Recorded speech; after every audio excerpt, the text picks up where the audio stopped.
Hey there! Welcome to today's recipe. If you've ever craved that perfect, crispy fried chicken just like the kind you get at your favorite restaurant, you're in the right place. Today, we're making homemade fried chicken that's crunchy on the outside, tender and juicy on the inside, just the way we love it. I'll walk you through every step of the process, from marinating the chicken to frying it to perfection. So, grab your ingredients and let's get started on this crispy golden deliciousness. Alright, let's get started on making that crispy fried chicken. First, grab 4 to 6 pieces of your favorite chicken. Thighs, drumsticks, or breasts work perfectly. Now, we'll marinate the chicken in 2 cups of buttermilk. This is key for tenderness, along with a teaspoon of salt, black pepper, and garlic powder. Add a teaspoon of paprika for some color, and if you like a little heat, throw in 1/2 teaspoon of cayenne pepper. Next, for the breading, we're using 2 cups of all-purpose flour, 1/2 teaspoon of baking powder, and 1 tablespoon of cornstarch to get that extra crunch. Season it up with garlic powder, onion powder, paprika, salt, and black pepper. You can even add some dried thyme and more cayenne pepper if you want to spice it up. That's your setup. Now, let's get cooking. Alright, let's start with marinating the chicken. Grab about 4 to 6 pieces of your favorite chicken. Whether you like thighs, drumsticks, or breasts, it's all good. Now, we're going to prepare a marinade with 2 cups of buttermilk. Buttermilk is the secret ingredient here. It tenderizes the meat and adds amazing flavor. To that, we'll add 1 teaspoon of salt, 1 teaspoon of black pepper, and 1 teaspoon of garlic powder for a nice savory kick. Want a little color? Toss in 1 teaspoon of paprika. If you like a bit of spice, add about 1/2 teaspoon of cayenne pepper.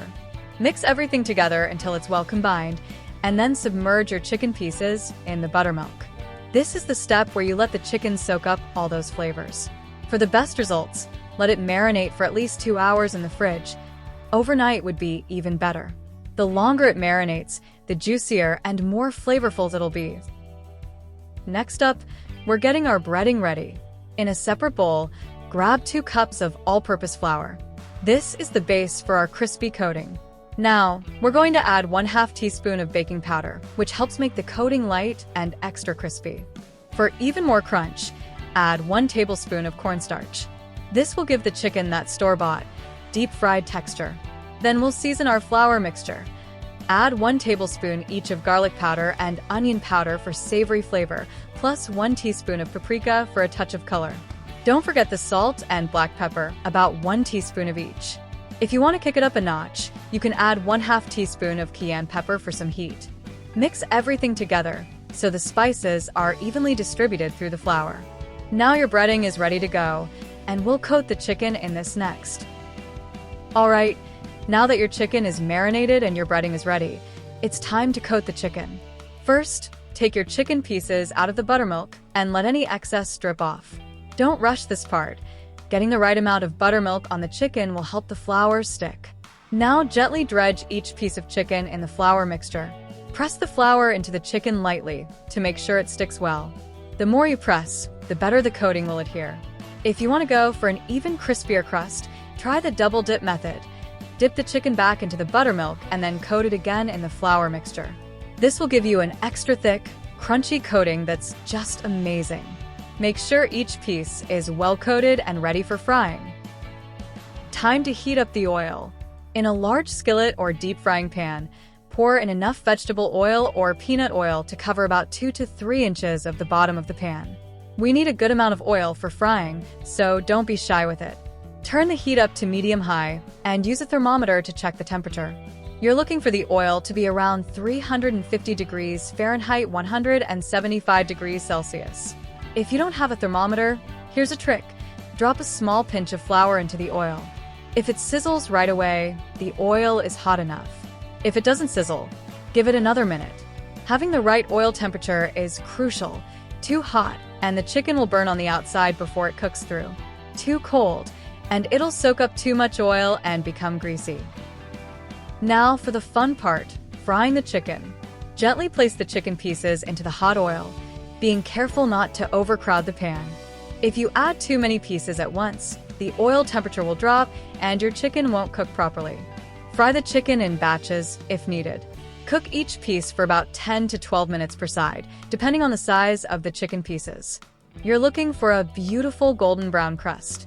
Use tongs to flip the chicken carefully so the breading doesn't come off. As the chicken cooks, check the internal temperature with a meat thermometer. You want it to reach 165 degrees Fahrenheit, 74 degrees Celsius.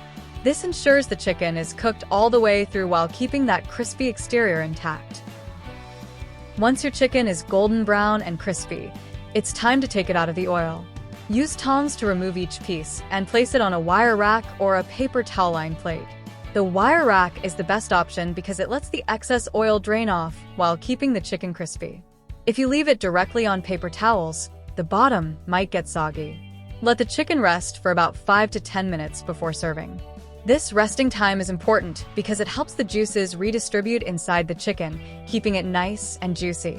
Plus, it helps the coating stay crispy longer. Now you're ready to serve up that perfectly crispy fried chicken, just like from the store, but even better.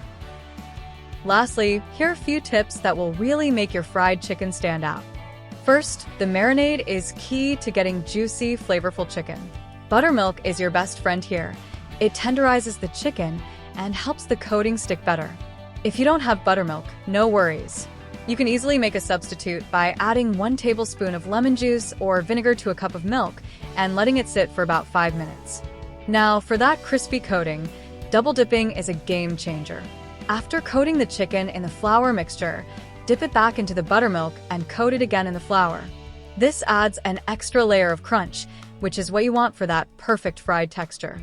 Don't rush this step. Press the flour into the chicken to make sure it sticks well. When it comes to frying, temperature is everything. If the oil's too hot, your chicken will burn before it cooks through. Too cold, and you'll get greasy chicken. Aim for an oil temperature between 325 degrees Fahrenheit and 350 degrees Fahrenheit. If you don't have a thermometer, you can test the oil by dropping a small bit of flour into it. If it sizzles right away, you're good to go.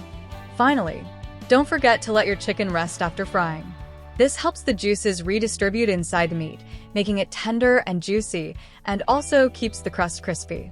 So let the chicken sit for 5 to 10 minutes before serving. Finally, seasoning the flour. You can experiment with different spices to customize the flavor of your fried chicken. Try adding herbs like thyme, oregano, or parsley to the flour mix. Now, enjoy your homemade crispy fried chicken.